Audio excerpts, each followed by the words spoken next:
रंग छोड़ते कपड़े, रंग छोड़ते कपड़े और रंग बदलते लोग। रंग छोड़ते कपड़े और रंग बदलते लोग, कितने भी ब्रांडेड हों दिल से उतर ही जाते हैं, दिमाग से उतर ही जाते हैं। रंग बदलते कपड़ों को रखना लोग पसंद नहीं करते हैं, क्योंकि रंग छोड़ देते हैं और दूसरे कपड़े भी मैले हो जाते हैं। और रंग बदलते लोगों को भी लोग पसंद नहीं करते हैं कि कब ये पैंतरा पटलेगा और कब नुकसान कर देगा। इसलिए जिंदगी में एक इमेज बनाइए, जिंदगी में एक छवि बनाइए कि यह ऐसा इंसान है कि जो बहुत सभ्य है, संकल्पी है और जो कुछ कहा उस मार्ग पर चलने वाला है, सबको साथ लेके चलने वाला है, सबका सम्मान करने वाला। जिंदगी के जिस धरातल पर आप जी रहे हैं वहां पर आपको एक बहुत ही व्यवहारिक और आत्मीय जीवन जीना लाभकारी होगा। निर्मल भाव आपके हैं ये मालूम कैसे पड़ेगा? बोलो निर्मल जी। आपके भाव निर्मल हैं ये मालूम पड़ेगा आपकी वाणी से, ये मालूम पड़ेगा आपके एक्शन से, आपकी क्रिया से। इसलिए हमारी वाणी, हमारी क्रिया ऐसी हो कि हमारे शब्दों से लोग जान जाएं कि निर्मल भाव वाला व्यक्ति है। आपके शब्द बता देते हैं कि आपका परिवार कैसा है, आपकी क्रिया बता देती है कि आपका व्यवहार कैसा है। हमारी पीढ़ियों की और हमारे पुरखों की गणना करने के लिए, जानकारी लेने के लिए लोगों को और कहीं जाने की जरूरत नहीं है। वो हमारा व्यवहार देख लें, हमारा चेहरा देख लें, हमारा चरित्र देख लें तो मालूम पड़ जाएगा कि आपके पुरखे कैसे रहे होंगे। इसलिए बहुत संभल करके सावधानी से प्रवृत्तियां करने की जरूरत है, क्योंकि परिणमन स्वभाव है, बदलाव तो होना ही है, होता ही है। दुनिया में ऐसी कोई चीज नहीं है जो कूटस्थ हो, एकदम शाश्वत हो। शाश्वत भी अगर सिद्ध हैं तो उनमें भी शुद्ध का परिणमन जारी है। कोई भी द्रव्य, कोई भी वस्तु, उत्पाद व्यय ध्रुवता के बिना नहीं है। सद द्रव्य लक्षणम, जो कुछ सत है वह द्रव्य है, और उत्पाद व्यय द्रव्य युक्तम सद द्रव्य लक्षणम गुण पर्याय व द्रव्यम। गुण और पर्याय जिसमें पाए जाएं, परिणमन जिसमें हो, वो द्रव्य है। उत्पाद व्यय के साथ ध्रुवता भी जिसमें पाई जाए वो द्रव्य है। परिणमन तो होना है, लेकिन हम विवेकवान जीव हैं। हमें चाहिए कि हमारा परिणमन भी हो तो वह कल्याणकारी हो, शुभमय हो। सज्जनों, जीवन में हम वह संग्रह करते रहते हैं जो साथ नहीं जाना।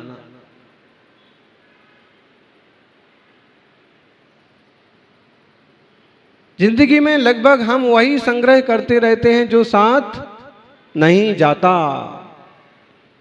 वह भूल जाते हैं जो साथ जाता है। वो जड़ वैभव के पीछे पड़े हैं केवल, क्या ये साथ में जाएगा? पूछो। धर्म ध्यान छोड़ करके, स्वाद्रव्य की रुचि छोड़ करके जड़ द्रव्यों की सेवा में जीवन समर्पित किया है। जड़ साथ में जाएगा? किसके साथ जाता, किसके साथ गया? बड़े बड़े राजे महाराजे भी लेके नहीं गए हैं, इसलिए वो इकट्ठा करो जो साथ जाता। शील संयम का सौरभ, पुण्य ध्यान का वैभव।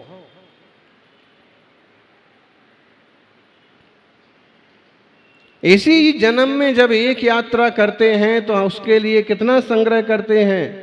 अभी सुन रहे थे ना आप, अगर सम्मेद शिखर जी जाना है तो इतना प्रबंध करके रखेंगे कि भाई भोजन का भी प्रबंध करो, टिकट का भी प्रबंध करो, रूम्स का भी प्रबंध करो।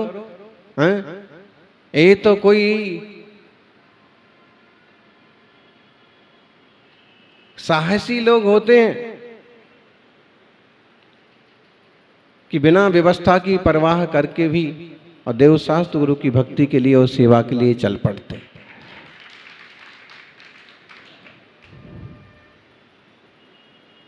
बोलो, जो श्रावक पद विहार में मुनि संघ को विहार कराते हैं, मुनि संघ के विहार में रहते हैं, अगर वो व्यवस्थाओं का ही सोचने लग जाए ना तो कभी भी हो, क्यों? क्योंकि आज जहां रुके हैं शाम को वहां से विहार होना, शाम को जहां रुकेंगे सुबह वहां से विहार होना। जो सुखिया स्वभाव के लोग होते हैं, देह बुद्धि वाले लोग होते हैं, वो विहार में और साधना में शामिल नहीं हो पाते हैं, भाग खड़े होते हैं, व्यवस्थाएं नहीं है।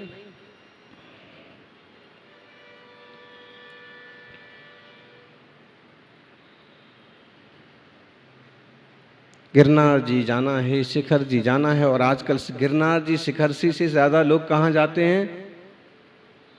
दुनिया में भटकते फिरते हैं। दुनिया में ढेरों पिकनिक पॉइंट्स हैं और भटकते फिरते हैं इधर से उधर, और चाहे उनकी पूरी की पूरी गाड़ी खाई में गिर जाए, चाहे पूरी की पूरी गाड़ी नदी में डूब जाए, लेकिन इधर उधर भटकते फिरेंगे। धर्म आयतनों का, धर्म तीर्थों का लक्ष्य में लो, ध्यान में लो तो पुण्य होगा। विषय वासनाओं के लिए मौज मस्ती के पीछे भागेंगे तो पाप होगा, शुभोपयोग कहलाएगा। और देव पूजा, गुरु उपासना, तीर्थ वंदना के लिए चलेंगे तो सारा का सारा शुभोपयोग होगा। बहुत सुंदर इस दोहा सुन रहे थे अभी। गुरु दर्शन को चालिए तज माया अभिमान, ज्यों ज्यों पग आगे धरे कोटि यज्ञ फल जान। गुरु दर्शन को, प्रभु दर्शन को ऐसे चलो कि माया और अभिमान छोड़ करके, माया और अभिमान, छल कपट और अहंकार छोड़ करके चलो। बिरले श्रावक मिलेंगे, बिरले लोग मिलेंगे जो इस तरह से हों कि माया और मान छोड़ के चले। कहीं ना कहीं मन में कपट रहता है और कहीं ना कहीं मान रहता है। बोलो, ऐसा जमाना आया है कि बस हम कसाय की पुष्टि को ही धर्म मानने लग गए। एक दूसरे की कसाय की पुष्टि कर देना ही धर्म है, जबकि कसाय तो पाप है। यदिते विषय कसाया,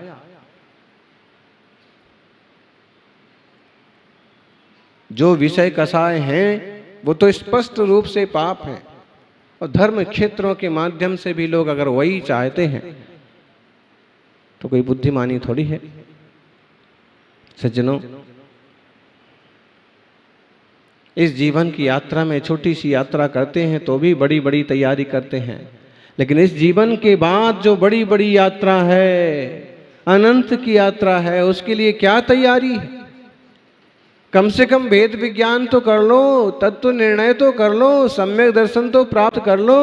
यदि जीव ने एक बार सम्यक दर्शन पा लिया, अनंत गुण वाले अपने चैतन्य आत्मा का निर्णय कर लिया, पर द्रव्य से भिन्न स्वरूप की रुचि जग गई, तो फिर यह जीव दुर्गति का पात्र नहीं बनता है, नरक नहीं जाता है। सम्यक दृष्टि, नरक होता तो है लेकिन जाता नहीं है।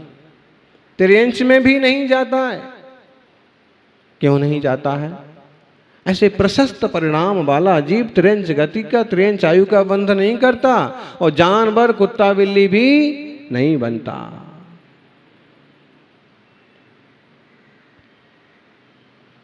स्त्री वेदी भी नहीं बनता, नपुंसक वेदी भी नहीं बनता, थोड़ी आयु वाला भी नहीं होता। सम्यक दृष्टि जीव, भाग्यवान जीव तो यहां से स्वर्ग जाता है। कदाचित पहले आयु बंद कर लिया हो तो भोग भूमि में जाता है। इसलिए तत्व निर्णय करो, सम्यक दर्शन प्राप्त करो। बाहर से नहीं आना है, भीतर से ही आना है, भीतर से ही होना है। हमारी आत्मा का गुण है दर्शन, ज्ञान, चारित्र, रत्नत्रय। जीवन तो जा रहा है, जा रहा है।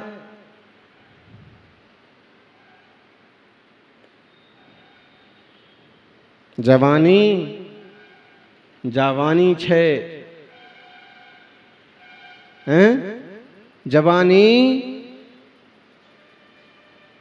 जवानी छे, युवावस्था भी जाने वाली ही है। बाल अवस्था गई, युवावस्था आ गई, युवावस्था जाएगी, वृद्धावस्था आएगी, वृद्धावस्था भी हमेशा रहने वाली नहीं है। अथम खलु दब्बमयम नत्थि विना परिणामम, प्रवचन सार की 10वीं गाथा है। नत्थि विना परिणामम अत्थो अत्थम विणे परिणामो दब्ब गुण पज्जयथो अत्थो अत्थित निब्बतो। इस लोक में परिणाम के बिना पदार्थ नहीं है और पदार्थ के बिना परिणाम भी नहीं है। पदार्थ द्रव्य गुण पर्याय में रहने वाला और अस्तित्व से निर्मित है। ऐसी कौन सी चीज है कि जिसमें परिणमन नहीं होता? बोलो, आप कोई भी चीज का नाम बताइए जो बदलती ना हो, वैसी ही रहे हमेशा। कौन सी चीज है?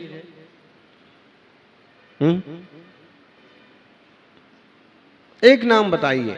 चांदी काली पड़ जाती है, सोना सोना काला तो नहीं पड़ता है, फिर क्या होता है? चमक में कुछ कमी आती है। अगर चमक में कमी भी ना आए तो भी कहते हैं कि भले बहुत ज्यादा समय के बाद हो, लेकिन उसमें एक अंतर, एक फर्क तो होता ही है, दिखता ही है, चेंज तो आता ही है। पत्थर भी अपनी आयु रखते हैं, मिट्टी का भी अपना परिवर्तन होता है, रंग भी अपने बदलते रहते हैं। जब वही रंग कभी खिले खिले दिखते हैं और कभी वही रंग खुले खुले दिखते। देखो, जब नया नया कपड़ा खरीदा था तो एकदम सुंदर, और बाद में धीरे धीरे धीरे धीरे उसका रंग उतर गया, गायब हो गया, उड़ गया। हर चीज में परिणमन होता है, परिवर्तन होता है। षड द्रव्य जो हैं, छह द्रव्य जो हैं, जीव, पुद्गल, धर्म, अधर्म, आकाश और काल, परिणमन है, परिणमनमय लोक है। देखो, पहले आप भी इतने ही बड़े थे क्या? 10 साल पहले, 20 साल पहले अपन इतने ही बड़े थे क्या? क्योंकि बड़े नहीं हो गए हैं, छोटे हो गए। अपन सोचते हैं कि अब 20 के हो गए, अब 30 के हो गए, अब 40 के हो गए, 50 के हो गए, अब बड़े हो गए हम बहुत बड़े हैं। घर में सबसे बड़े कौन है बोले तो? बोलो दादाजी, सबसे बड़े कौन है घर में? कुटुंब में सबसे बड़े कौन है? बोलो देव जी। सबसे बड़े कौन है? बोले हमारे समाज में सबसे बड़े हैं। उम्र में वो सबसे बड़े हैं, व्यवहार में उनकी बात भी मानो, सुनो, लेकिन देखा जाए तो आगे जो उनकी उम्र बची है वो बच्चा बड़ा है कि बुजुर्ग बड़े हैं? अगर हम आयुष्य की अपेक्षा से विचार करें तो जिसकी आयु अभी बहुत बाकी है वो बड़ा है। परिणमन हो रहा है, हम इतने ही बड़े नहीं थे, हम बहुत छोटे थे, फिर छोटे से बड़े होते होते आज यहां तक पहुंच गए। देखना, शरीर जब 1 फुट का था तब भी आत्मा इसमें वही था, 2 फुट का हुआ तो भी आत्मा वही था, 3 फुट का हुआ तो भी हुआ, 4 का हो गया, 5 का हो गया, 6 फुट का हो गया, यहां तक कि किसी किसी का 7 फुट भी हो सकता है लंबाई। इतना लंबा होने के बाद भी आत्मा तो वही है। आत्मा वही होने के बाद भी देखो तो आत्मा में भी परिणमन चल रहा है और देह में भी परिणमन चल रहा, बदल रहा है, सब कुछ बदल रहा है। ऐसा क्या है जो ना बदलता हो? इस नश्वर संसार में सब कुछ बदलता है, सब कुछ क्षण क्षण में बदलता जाता है। और बुद्ध ने इसलिए तो कहा सर्वम वै क्षणिकम, सब कुछ क्षणिक है। लेकिन आचार्य जैनाचार्य कहते हैं सब कुछ क्षणिक होते हुए भी ध्रुव पर केंद्रित है। वस्तु सिर्फ क्षण क्षणावस्था ही नहीं है, पर्यायें समय समय में बदलती चली जाती हैं। एक पर्याय का व्यय होता है तो दूसरी पर्याय का उत्पाद होता है, लेकिन उत्पाद व्यय दोनों के साथ भी अपना द्रव्य का ध्रुवत्व बना रहता है। इसलिए कहा जाता है ज्ञानी ध्रुव स्वभाव की दृष्टि करो। किसकी दृष्टि करो? किसको ध्यान में लो? ध्रुव स्वभाव। ध्रुव स्वभाव मतलब कठिन हो रहा है क्या? अभी हमारे सामने तो जो लोग बैठे हैं इतना तो समझ ही पाएंगे ना। ऐसे फिजूल के लोग तो हैं भी नहीं कि बहुत ज्यादा सरल करना पड़े। ध्रुव स्वभाव मतलब पुद्गल पुद्गल है, जड़ जड़ है, वो अपनी जड़ता को कभी छोड़ने वाला नहीं है। वो कौन सा दिन होगा जिस दिन ये लकड़ी का सिंहासन बोलने लगेगा? बताओ, ये लकड़ी वाला शेर है, कौन सा साल आएगा, कितने साल बाद बोलने लगेगा, कितने महीने बाद बोलेगा?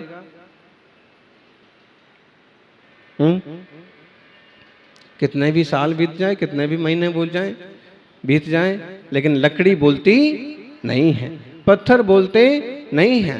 कोई मशीन फिट कर दी जाए वो बात अलग है, वरना जड़ जड़ ही रहता है। मशीन भी जड़ है। आप कहोगे हमारा मोबाइल जड़ है, फिर भी बोलता है। मोबाइल बोलता है कि नहीं बोलता है? आपसे ज्यादा बोलता है।